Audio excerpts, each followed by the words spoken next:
Hello friends मोर एखाने आसली तुम पुणी एक नुआ वीडियो स्टार्ट करने आगु कही रखिए चैनल को जो मैंने नुआ विजिट कर प्लीज सब्सक्राइब करते ऑल बेल आइकन प्रेस ना कहीं जेकोसी वीडियो अपलोड करी ना प्रथम नोटिफिकेशन तुम मैंने पाखु जीव।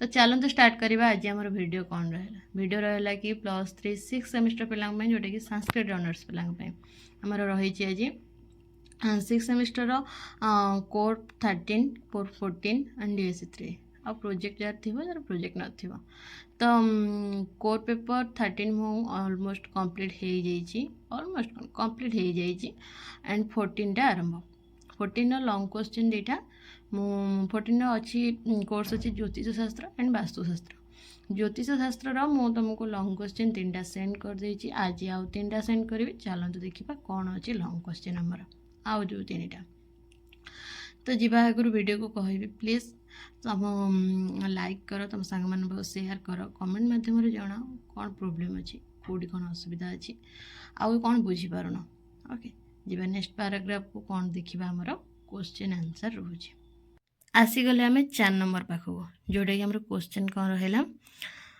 ग्रहाणाम स्वरूपम जातकस्य रूप प्रकृतिम च आलोचयत क्वेश्चन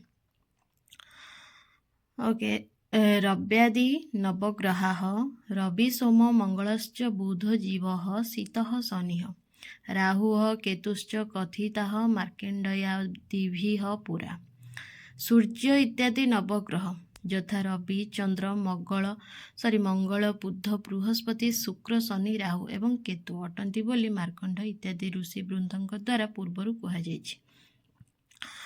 आधुनिक भूगोल शास्त्र सौरमंडल में वर्णित 10 गोटी ग्रह मध्य भारतीय फलित ज्योतिष शास्त्र भल्कान पृथ्वी यूरानस नेपच्यून और प्लूटो को बाद दे अन्य 5टी ग्रह यथा बुध मंगल शुक्र बृहस्पति और शनि इधर जीवा नेक्स्ट को देखा कौन अच्छे 5टी आम ग्रह कौन रोचे बुध मंगल शुक्र बृहस्पति और देख शनि अच्छी शनि ग्रह को ग्रहण करा जाई राहु और केतु नामक 2टी छाया ग्रह मध्य स्वीकार करा जाइछि। सूर्य और चंद्र समेत यही 9 गोटी ग्रह द्वारा आम ज्योतिष शास्त्र परिचालित अटे। पाश्चात्य ज्योतिष शास्त्रकार वृंद आमर यही 2 छाया ग्रहों स्थान रे यूरानस और नेपच्यून को ग्रहण करी आम शास्त्र अनुरूप प्रभाव को स्वीकार करिसेंती। ओके रवि ग्रह स्वरूपम मधु पिंगल दृक् सूर्यस्त तुरस्रः शुचिद्रक्ष पीत प्रकृतिको धीमान पुमांगनप कजद्युज रवि ग्रह मोहु भली पिंगल रंगर आखि थिबा मोटा सोटा चौक देह थिबा पवित्र किंबा कार्यशुकल सामान्य क्रोधी पुरु बुद्धिमान तथा अल्प केशयुक्त अटंती। रवि ग्रह केवल देखा देख पिंगल रंगर मोटा सोटा चौकस देह थी मोटा सोटा टे पवित्र कार्य गुड़ा टिके रागी एंड पुरु बुद्धिमान भी थे से अल्प केशयुक्त अटंती। सोमग्रह स्वरूपम कौन देखिए बहु बात कफ प्रांग्यश्चंद्रो वृततनुद्विज शुभदुं द्रुं मधुबास्काश्च चंचल मदनातुर सोमग्रह स्वरूप संपर्क में कहुए जे सोम बा चंद्र ग्रह सोम को चंद्र ग्रह कहुए बात प्रकृतिर एमाने प्रायतः प्रगल कुशली वक्ता होता एमाने प्रायतः प्रगल कुशली वक्ता होता तथा कफ प्रकृतिर अटंती। चंद्र शरीर गोलाकार हृष्टपृष्ठ आकर्षणीय से अत्यंत कोमल तथा श्रुति मधुर कथा कहबारे धुरंध्र चंचल प्रकृतिर तथा मदनातुर अर्थात काम भाव में अनवरत जर्जरित अटंती। मंगल ग्रह स्वरूपम क्रूर रक्तक्षण भौमश्चलोदार मूर्तिक पीत प्रकृतिक क्रोधी कृश मध्यनुद्युज मंगल ग्रह संपर्क में कहुए मंगल ग्रह आखि लाल वर्णर से कठोर स्वभाव चंचलता मनरे उदारता प्रकृति रे पितर आधिक्य अतएव क्रोधी शरीर पतला एवं मध्यम धरणर होता है। ବୁଧ ଗ୍ରହ ସ୍ୱରୂପମ୍ କ'ଣ ଆମର ରହିଲା ବପୁଃ ଶ୍ରେଷ୍ଠ ଶ୍ଲିଷ୍ଟବାକ୍ च ହ୍ୟାତିହାସ୍ୟ ରୁଚି ବୁଦ୍ଧ ପିତବାନ୍ କଫବାନ୍ ବିପ୍ର ମାରୁତ ପ୍ରକୃତିସ୍ତତା। ବୁଧ ଗ୍ରହଙ୍କ ସ୍ୱରୂପ ସମ୍ପର୍କରେ କୁହାଯାଇଛି ବୁଧ ଚମତ୍କାର ଶରୀର ବିଶିଷ୍ଟ, ଅନେକାର୍ଥରେ କଥା କହିବାରେ ପ୍ରବୀଣ, ସତତ ହାସ୍ୟପ୍ରିୟ ପଣ୍ଡିତ ଅଟନ୍ତି। ସେ ବାତ ପିତ୍ତ ଏବଂ କଫ ପ୍ରଧାନ ଅର୍ଥାତ୍ ଏକାଧାରରେ କ୍ରୋଧୀ ସ୍ୱଭାବତଃ, ଶୀତଳ ତଥା କୁଶଳ ବକ୍ତା ଭାବରେ ପରିଚିତ ଅଟନ୍ତି। ଓକେ, ଯିବା ଏବେ ନେକ୍ସଟ ପାରାଗ୍ରାଫକୁ ଦେଖିବା ଗୁରୁ ଗ୍ରହଙ୍କ ସ୍ୱରୂପ କ'ଣ। ଗୁରୁ ଗ୍ରହ ସ୍ୱରୂପ ବୃହତ୍ ଗାତ୍ର ଗୁରୁଶ୍ଚୈବ ପିଙ୍ଗଳ ମୂର୍ଧଯକ୍ଷଣୟଃ କଫ ପ୍ରକୃତିକୋ ଧୀମାନ୍ ସର୍ବଶାସ୍ତ୍ର ବିଶାରଦଃ। ବୃହସ୍ପତି ଗ୍ରହଙ୍କ ସ୍ୱରୂପ ବୃହସ୍ପତି ଗ୍ରହ ବିଶାଳ ଶରୀରଯୁକ୍ତ, ତାଙ୍କର କେଶ ଏବଂ ଚାହାଣୀ କଇରା ରଙ୍ଗର ତଥା ଥଣ୍ଡା ପ୍ରକୃତିର ତଥା ସକଳ ଶାସ୍ତ୍ରର ଧୁରନ୍ଧର ଏବଂ ବୁଦ୍ଧିମାନ ଅଟନ୍ତି। ଶୁକ୍ର ଗ୍ରହ ସ୍ୱରୂପ ସୁଖୀ କାନ୍ତ ବପୁଃ ଶ୍ରେଷ୍ଠ ସୁଲୋଚନା ଭୃଗଃ ସୁତଃ କଫାଦିକୋ ନୀଳାତ୍ମା ଚ କାବ୍ୟକୃତ୍ ବକ୍ର ମୂର୍ଧଜଃ। ଶୁକ୍ର ଗ୍ରହ ଆନନ୍ଦର ପ୍ରତୀକ ଅଟନ୍ତି, ସର୍ବଦା ସୁଖୀ, ସୁନ୍ଦର ଶରୀରଯୁକ୍ତ, ରମଣୀୟ ଚକ୍ଷୁଯୁକ୍ତ ତଥା ସର୍ବପ୍ରଧାନ ଅଟନ୍ତି ଏବଂ ଗ୍ରହ ପ୍ରକୃତିରେ ଶୀତଳ କିନ୍ତୁ ପବନ ଭଳି ଆତ୍ମାରେ ଚଞ୍ଚଳ ଅଟନ୍ତି। ଏହାଙ୍କ କେଶ ରାଶି କୁଞ୍ଚୁକୁଞ୍ଚିଆ ବା କୁଟିଳ ତଥା ସେ ନିଜେ କବି ଅଟନ୍ତି। ଶନି ଗ୍ରହ କ୍ରୁଶ ଦୀର୍ଘ ତନୁଃ ସୌରିଃ ପିଙ୍ଗ ଦୃଷ୍ଟ୍ୟା ନୀଳାତ୍ମକଃ ସ୍ଥଳଦନ୍ତୋଳସଃ ପଙ୍ଗୁଃ ଖର ରୋମକଚ୍ଛୋଦିଚ। ଶନି ଗ୍ରହଙ୍କ ସ୍ୱରୂପ ହେଉଛି ସୂର୍ଯ୍ୟପୁତ୍ର। ଶନିଙ୍କ ଶରୀର ପତଳା ତଥା ଡେଙ୍ଗା, ଆଖି କଇରା ରଙ୍ଗର, ପବନ ଭଳି ଚଞ୍ଚଳାତ୍ମ, ବଡ଼ ବଡ଼ ଦାନ୍ତଯୁକ୍ତ, ଅଳସୁଆ ବିକଳାଙ୍ଗ ହେତୁ ଧୀରେ ଧୀରେ ଚାଲନ୍ତି। ତାଙ୍କର ଦେହ ସାରା ଟାଉଁସିଆ ରୁମ ଏବଂ ମୁଣ୍ଡରେ କେଶ ମଧ୍ୟ ଟାଉଁସିଆ। ରାହୁ କେତୁ ସ୍ୱରୂପ ଧୂମ୍ରାକାରୋ ନୀଳତନୁର୍ବନ ସ୍ତୋପି ଭୟଙ୍କରଃ ଭାବ ପ୍ରକୃତିକୋ ଧୀମାନ୍ ଶୁଭ୍ରାନୁସ୍ତାଦୃଶଃ ଶିଖି। ରାହୁ ଏବଂ କେତୁଙ୍କର ସ୍ୱରୂପ ବର୍ଣ୍ଣନା। ଶୁଭ୍ରାନୁ ଅର୍ଥାତ୍ ରାହୁ ଆକାରରେ ଧୂଆଁ ଭଳି, କୃଷ୍ଣକାୟ, ଅରଣ୍ୟ ନିବାସୀ ତଥା ଭୟଙ୍କର ଅଟନ୍ତି। ବାତ ପ୍ରାକୃତିକ ହୋଇଥିବାରୁ କଥାବାର୍ତ୍ତାରେ ସେ ପ୍ରଗଳ୍ଭ ତଥା ବୁଦ୍ଧିମାନ ଏବଂ ଠିକ୍ ସେହିଭଳି କେତୁ ମଧ୍ୟ ଅଟନ୍ତି। ଜାତକସ୍ୟ ରୂପ ପ୍ରକୃତି ଯଃ ସ୍ୱାତ୍ତିକସ୍ୟ ଦୟା ସ୍ଥିରତ୍ୱଂ ସତ୍ୟଜର୍ବଂ ବ୍ରାହ୍ମଣ ଦେବଭକ୍ତିଃ ରଜୋଦ୍ଧିକଃ କାବ୍ୟକଳା କ୍ରତୁ ସ୍ତ୍ରୀ। ନେକ୍ସଟ ପାରାଗ୍ରାଫ କ'ଣ ଦେଖିବା। ସଂସକ୍ତଚିତ୍ତଃ ପୁରୁଷୋऽପି ସୁରଃ ତମୋଧିକୋ ବଞ୍ଚୟତି ପରେଷା ମୂର୍ଖଳସଃ କ୍ରୋଧ ପରନୀତି ନିଦ୍ରଃ।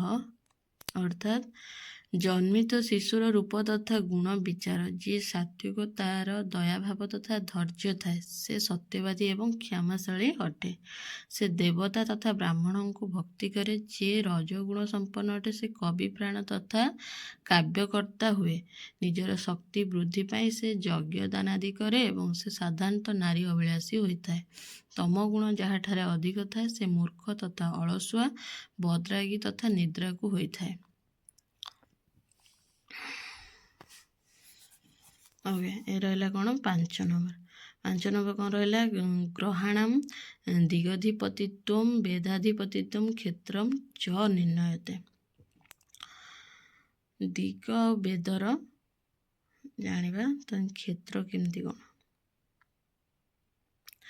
ଦିଗଧିପତିତ୍ୱଂ ନିର୍ଣ୍ଣୟତେ ସୂର୍ଯ୍ୟ ଶୁକ୍ରଃ କ୍ଷମାପୁତ୍ରଃ ସହିଂ କେୟଃ ଶନିଃ ଶଶୀ ସୌମ୍ୟସ୍ତ୍ରୀ ଦଶମନ୍ତ୍ରୀ च ପ୍ରାଚ୍ୟାଦି ଦିଗଧୀଶ୍ୱରାଃ। ଗ୍ରହ ବୃଦ୍ଧଙ୍କର ଦିଗଧିପତିତ୍ୱ ସୂର୍ଯ୍ୟ, ଶୁକ୍ର, ମଙ୍ଗଳ, ରାହୁ, ଶନି, ଚନ୍ଦ୍ର, ବୁଧ ଏବଂ ବୃହସ୍ପତି ଯଥାକ୍ରମେ ପୂର୍ବେ, ଆଗ୍ନେୟ, ଦକ୍ଷିଣ, ନୈଋତ୍ୟ, ପଶ୍ଚିମ, ବାୟବ୍ୟ, ଉତ୍ତର ଏବଂ ଐଶାନ୍ୟ ଇତ୍ୟାଦି ଦିଗମାନଙ୍କର ଅଧିପତି ଅଟନ୍ତି। ଦିଗଧିପତି ଚକ୍ର ଦେଖିବା। ଦିଗଧିପତି ଚକ୍ର କେମିତି।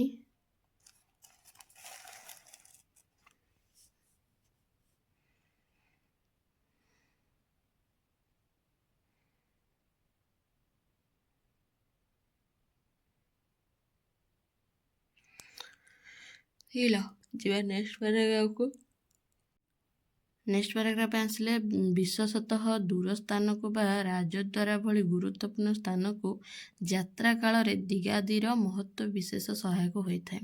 ଯଥା ପୂର୍ବ ଦିଗକୁ ଯାତ୍ରା କରିବାକୁ ଥିଲେ ମେଷ ସିଂହ ଓ ଧନୁ ଲଗ୍ନରେ ଶୁଭ ହୁଏ, କିନ୍ତୁ ଯାତ୍ରା ଜରୁରୀ ହୋଇନଥିଲେ ତାହା ଜାତକର ଗୋଚର ଚନ୍ଦ୍ର ସମ୍ପୃକ୍ତ ଦିଗ ସମ୍ବନ୍ଧିତ ରାଶିରେ ଅବସ୍ଥାନ କାଳରେ ଯାତ୍ରା କରାଏ ଶୁଭ ଫଳ ମିଳିଥାଏ ଇତ୍ୟାଦି।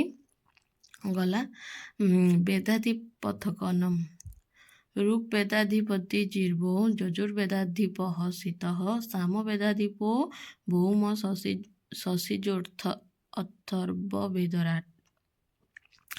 ବେଦମାନଙ୍କର ଅଧିକାରୀ ସମ୍ବନ୍ଧରେ କୁହାଯାଇଛି ଯଥା ଋକ୍ ବେଦର ଅଧିକାରୀ ବୃହସ୍ପତି, ଯଜୁର୍ବେଦର ଅଧିକାରୀ ଶୁକ୍ର, ସାମ ବେଦର ଅଧିକାରୀ ମଙ୍ଗଳ ଏବଂ ଅଥର୍ବ ବେଦର ଅଧିକାରୀ ବୁଧ ଅଟନ୍ତି। ଏହି ପ୍ରକାର ବିଚାରରେ ଏକ ବିଶେଷ ପ୍ରୟୋଜନ ଅଛି। ପୂର୍ବରୁ ବ୍ରାହ୍ମଣ ପରିବାର ସଦସ୍ୟମାନେ ବଂଶାନୁକ୍ରମିକ ଭାବରେ ବେଦକୁ ମୁଖସ୍ଥ କରି ଭବିଷ୍ୟତ ବଂଶଧରମାନଙ୍କ ପାଇଁ ସଂରକ୍ଷିତ କରୁଥିଲେ ଏବଂ ଏଣୁ ବ୍ରାହ୍ମଣଙ୍କ ଜାତକରେ ଏହା ଦେଖିବାକୁ ହେବ ଯେ ଗ୍ରହବଳ ଅନୁସାରେ ନବଜାତକ କେଉଁ ବେଦରେ ପାରଦର୍ଶିତା ଲାଭ କରିବ। ଉପନୟନରୁ ହିଁ ବେଦ ବିଦ୍ୟାରମ୍ଭ ହୁଏ। ଅତଏବ ଏହି ସମୟରେ ଯେଉଁ ଗ୍ରହ ବଳବାନ ହୋଇଥାଏ ତଦନୁଯାୟୀ ସେହି ବାର ତଥା ସେହି ହୋରାରେ ବେଦ ଆରମ୍ଭ କରିବା ଉଚିତ ହୋଇଥାଏ। କ୍ଷେତ୍ର ନିର୍ଣ୍ଣୟ କୁଜ ଶୁକ୍ର ବୁଧେନ୍ଦୁକର୍କ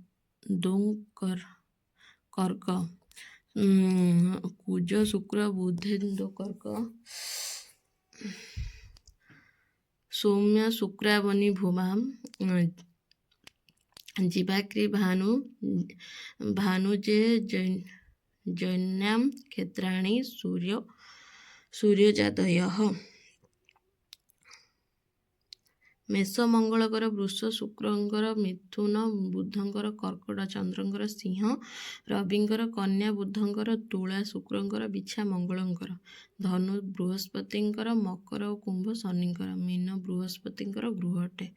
केवल सूर्य एवं चंद्र ग्रह को बाद देले अन्य समस्त ग्रहंकर दुई दुईटी गृह स्थिरीकृत हो रही। राहुर सुगृह कन्या राशि एवं केतुर मीन राशि सदृश अटे। अर्थात सूर्य एवं चंद्र दुई जन राजा, मंगल नेता, बुध युवराज, गुरु एवं शुक्र मंत्री, शनिदास, राहु एवं केतु सैनिक अटंती। सूर्य एवं चंद्र कौनसी शास्त्र रे चंद्र को राणी बोली मध्य कहुଯାଇଛି एवं जेपरी राजा और राणी को मझी रखी अन्य माने तांको घेरी रही थांती एठारे मध्य से भली कल्पना करा जायछि। तो चित्रटा देखिबा नेक्स्ट पैराग्राफ रे। चलो ग्रह गृह विचार चक्र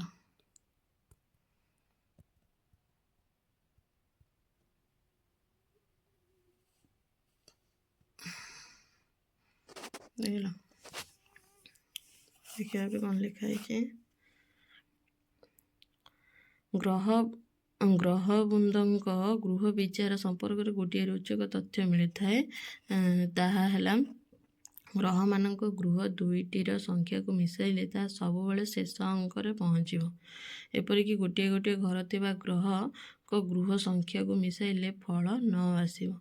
उदाहरण मंगल मेष और बिछा राशि अधिपति एमान संख्या 1 और 8 अर्थात जोगफल 9। कर्कट और सिंह जहाँ सूर्य और चंद्र को गृह रे दुईटीर मिश्रण फल मध्य 9।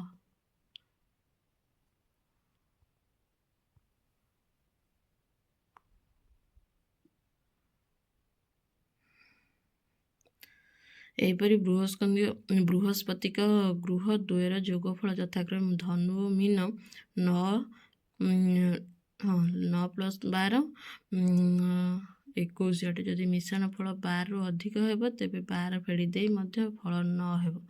यथा शनि मकर 10 युक्त कुंभ 11 21 -9 सॉरी 12 9 हेब। जीवन नेक्स्ट पैराग्राफ को।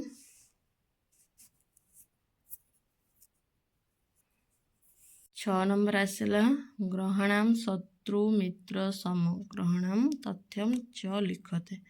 शत्रु मित्र कथनम मित्राणि सूर्यात् शशि भोजिवाह सूर्यन्दुजो दुजो सूर्य शशांक जीवाह आदित्य शुक्रो रविचंद्र भूमाह बुधाग्रजो चंद्रज भार्गवो च ग्रह ବୃଦ୍ଧଙ୍କର ଶତ୍ରୁ ମିତ୍ର କଥୋପକଥନରେ ପ୍ରଥମେ ଗ୍ରହମାନଙ୍କ ମଧ୍ୟରେ ମିତ୍ରତାର ବିଚାର କରାଯାଉଛି। ସୂର୍ଯ୍ୟଙ୍କ ଠାରୁ ଆରମ୍ଭ କଲେ ସୂର୍ଯ୍ୟଙ୍କର ଚନ୍ଦ୍ର ମଙ୍ଗଳ ଏବଂ ବୃହସ୍ପତି, ଚନ୍ଦ୍ରଙ୍କର ସୂର୍ଯ୍ୟ ଏବଂ ବୁଧ, ମଙ୍ଗଳଙ୍କର ରବି ଚନ୍ଦ୍ର ଏବଂ ବୃହସ୍ପତି, ବୁଧଙ୍କର ରବି ଓ ଶୁକ୍ର, ବୃହସ୍ପତିଙ୍କର ରବି ଚନ୍ଦ୍ର ଓ ମଙ୍ଗଳ, ଶୁକ୍ରଙ୍କର ବୁଧ ଓ ଶନି ତଥା ଶନିଙ୍କର ବୁଧ ଓ ଶୁକ୍ର ମିତ୍ର ଗ୍ରହ ଅଟନ୍ତି।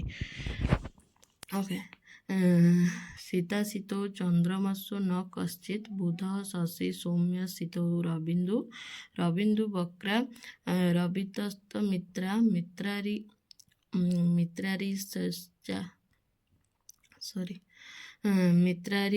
ଶେଷାଶ୍ଚ ସମଃ ପଦିଷ୍ଠା। ପୂର୍ବ ଭଳି ସୂର୍ଯ୍ୟାଦି କ୍ରମରେ ଏବେ ଶତ୍ରୁଗ୍ରହମାନଙ୍କର ଆଲୋଚନା। ସୂର୍ଯ୍ୟଙ୍କର ଶୁକ୍ର ଓ ଶନି, ଚନ୍ଦ୍ରଙ୍କର କେହି ନାହାନ୍ତି, ମଙ୍ଗଳଙ୍କ ବୁଧ, ବୁଧଙ୍କର ରବି ଏବଂ ଚନ୍ଦ୍ର ତଥା ଶନିଙ୍କର ରବି ଚନ୍ଦ୍ର ଓ ମଙ୍ଗଳ ଶତ୍ରୁ ଅଟନ୍ତି। ଶତ୍ରୁ ତଥା ମିତ୍ରଙ୍କୁ ବାଦ ଦେଇ ଅବଶିଷ୍ଟ ଗ୍ରହ ମନେକର ରବିଙ୍କର 3 ଗୋଟି ମିତ୍ର ତଥା 2 ଗୋଟି ଶତ୍ରୁ, ଅତଏବ ସେମାନଙ୍କ ଛଡ଼ା ରହିଥିବା ଅନ୍ୟ ଗୋଟିଏ ଗ୍ରହ ସମ ଅଟନ୍ତି। ରାହୁ ଗ୍ରହସ୍ୟ ଉଚ୍ଚ ନିଚ ମୂଳ ତ୍ରିକୋଣ ଶତ୍ରୁ ମିତ୍ରାଣାମ ନିର୍ଣ୍ଣୟ। ଉଚ୍ଚମ୍ ନୃଯୁଗ୍ମଂ ଘଟଫଂ ତ୍ରିକୋଣଂ କନ୍ୟାଗୃହଂ ଶୁକ୍ର ଶନି च ମିତ୍ରେ ସୂର୍ଯ୍ୟଃ ଶଙ୍କାସୁ ଧରଣୀ ସୁତଶ୍ଚ ରାହୁ ରିପୁବିଂଶ ଶତିକଃ ପରାଂଶଃ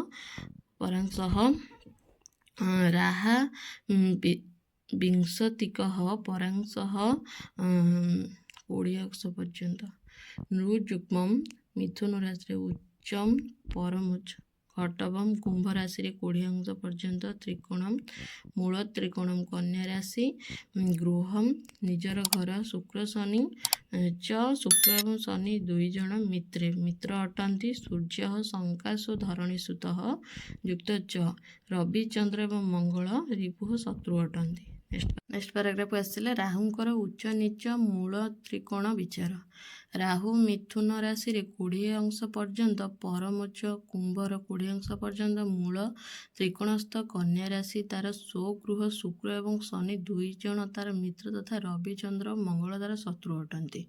ତଥୈବ କେତୁ ଗ୍ରହସ୍ୟ ସିଂହସ୍ତ୍ରୀକୋଣମ୍ ଧନୁରୁଚ ସଂଜ୍ଞମ୍ ମୀନ ଗୃହମ୍ ଶୁକ୍ର ଶନି ବିପକ୍ଷୋ ସୂର୍ଯ୍ୟର ଚନ୍ଦ୍ରାଃ ସୁହୃଦଃ ସମାନୋ ଜୀବେନ୍ଦିଜୌ ଷଟ୍ ଶିଖିନଃ ପରାଂଶାଃ। ସେହିଭଳି କେତୁ ଗ୍ରହର କେତୁ ଧନୁ ରାଶିର ଷଟ୍ ଅଂଶରେ, ପରମୋଚ୍ଚ ମିଥୁନର ଷଡ଼ାଂଶରେ, ନୀଚ ସିଂହର ଷଡ଼ାଂଶରେ ମୂଳ ତ୍ରିକୋଣ, ମୀନ ତାର ସ୍ୱଗୃହ, ରବି ଚନ୍ଦ୍ର ଏବଂ ମଙ୍ଗଳ ତାର ମିତ୍ର, ବୃହସ୍ପତି ଏବଂ ବୁଧ ସମଗ୍ରହ ତଥା ଶୁକ୍ର ଏବଂ ଶନି 2 ଜଣ ଶତ୍ରୁ ଅଟନ୍ତି।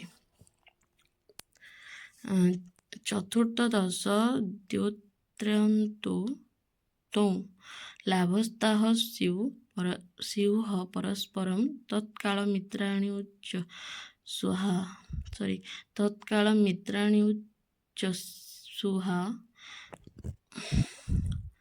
କୈଶ୍ଚିଦୁକ୍तो ନ୍ୟଥା ରିପୁଃ ତାତ୍କାଳିକ ଶତ୍ରୁ ମିତ୍ର କଥନ କ୍ରମରେ। ଅଭୀଷ୍ଟ କାଳରେ ଯେଉଁ ଗ୍ରହ ଯେଉଁ ରାଶିରେ ବିଦ୍ୟମାନ ସେହି ରାଶିଠାରୁ ବା ସ୍ଥାନଠାରୁ ଚତୁର୍ଥ, ଦଶମ, ଦ୍ୱିତୀୟ, ତୃତୀୟ, 1100 ଏବଂ 1200 ହୋଇଥିଲେ ସେମାନେ ତାତ୍କାଳିକ ମିତ୍ର ହୁଅନ୍ତି ଏବଂ ଅନ୍ୟ ସ୍ଥାନ ଯଥା ପ୍ରଥମ, ପଞ୍ଚମ, ଷଷ୍ଠ ସମସ୍ତ ସପ୍ତମ, ଅଷ୍ଟମ ଏବଂ ନବମରେ ତାତ୍କାଳିକ ଶତ୍ରୁ ହୋଇଥାନ୍ତି। ଅଧିମିତ୍ରାଦି କଥନମ୍ ତତ୍କାଳ ମିତ୍ରମ୍ ତୁ ନିଃସର୍ଗ ମିତ୍ରମ୍ ଦ୍ୱୟମ୍ ଭବେତ୍ତତ୍ତ୍ୱଧିପ ମିତ୍ର ସଂଜ୍ଞମ୍ ତଥୈବ ଶତ୍ରୋରଧି ଶତ୍ରୁ ସଂଜ୍ଞ ମେକତ୍ର ଶତ୍ରୁଃ ସମତାମୁପୈତି ଅତିମିତ୍ର ଇତ୍ୟାଦିଙ୍କ ବିଚାର। ନିମ୍ନଲିଖିତ ସାରଣୀରୁ ଏହା ସ୍ପଷ୍ଟ ହୁଏ। ନେକ୍ସଟ ପାରାଗ୍ରାଫ ଏବଂ ଲାଷ୍ଟ ପାରାଗ୍ରାଫ ଦେଖିବା କ'ଣ ଟିକେ ଅଛି। ନେକ୍ସଟ ପାରାଗ୍ରାଫ ଏବଂ ଲାଷ୍ଟ ପାରାଗ୍ରାଫ ଦେଖିବା ରହିଲା ଏଇଟା ସ୍ୱାଭାବିକ ରାଶି କୁଣ୍ଡଳୀରେ ତାତ୍କାଳିକ ଫଳ। ସ୍ୱାଭାବିକ ଗ୍ରହ ସ୍ଥିତି ରାଶି କୁଣ୍ଡଳୀରେ ମିତ୍ର ଯୁକ୍ତ ମିତ୍ର, ଅଧିମିତ୍ର ବା ଅତିମିତ୍ର, ମିତ୍ର ଯୁକ୍ତ ସମ ମିତ୍ର, ମିତ୍ର ଯୁକ୍ତ ଶତ୍ରୁ ସମ, ଶତ୍ରୁ ଯୁକ୍ତ ଶତ୍ରୁ, ଅଧିଶତ୍ରୁ ବା ଅତିଶତ୍ରୁ, ଶତ୍ରୁ ଯୁକ୍ତ ସମ ଶତ୍ରୁ, ଶତ୍ରୁ ଯୁକ୍ତ ମିତ୍ର ସମ। ଓକେ, ଇଏ ରହିଲା ନେକ୍ସଟ ଏବଂ ଲାଷ୍ଟ ପାରାଗ୍ରାଫ। ରହୁଛି ପୁଣି ଥରେ କହି ରଖିବି, ଯେଉଁମାନେ ଚ୍ୟାନେଲକୁ ନୂଆ ଆସିଛନ୍ତି ପ୍ଲିଜ୍ ସବସ୍କ୍ରାଇବ୍, ପାଖରେ ଥିବା ଅଲ୍ ବେଲ୍ ଆଇକନ୍ ପ୍ରେସ୍ କର, କାହିଁକି ନା ଯେକୌଣସି ବି ଭିଡ଼ିଓ ଅପଲୋଡ଼ କରିବି ତୁମମାନଙ୍କୁ ଫାଷ୍ଟ ନୋଟିଫିକେସନ୍ ଯାଇ ପହଞ୍ଚିବ। ତମ ସାଙ୍ଗମାନଙ୍କ ପାଖକୁ ସେୟାର କର, କମେଣ୍ଟ ମାଧ୍ୟମରେ ଜଣାଅ କେଉଁଠି ଅସୁବିଧା ରହୁଛି, କେଉଁଠି ଭୁଲ ରହୁଛି, ମୋର ସଂଶୋଧନ କରିବି। ଆଉ କ'ଣ ଦରକାର ଲାଇକ୍ କର। ଏବେ ରହୁଛି କମେଣ୍ଟ କରିବା ଆଗରୁ ପ୍ଲିଜ୍ ସବସ୍କ୍ରାଇବ୍ କର। ପୁଣି ଦେଖା ହେବ ଆଉ ଏକ ନୂଆ ଭିଡ଼ିଓରେ। ଟାଟା।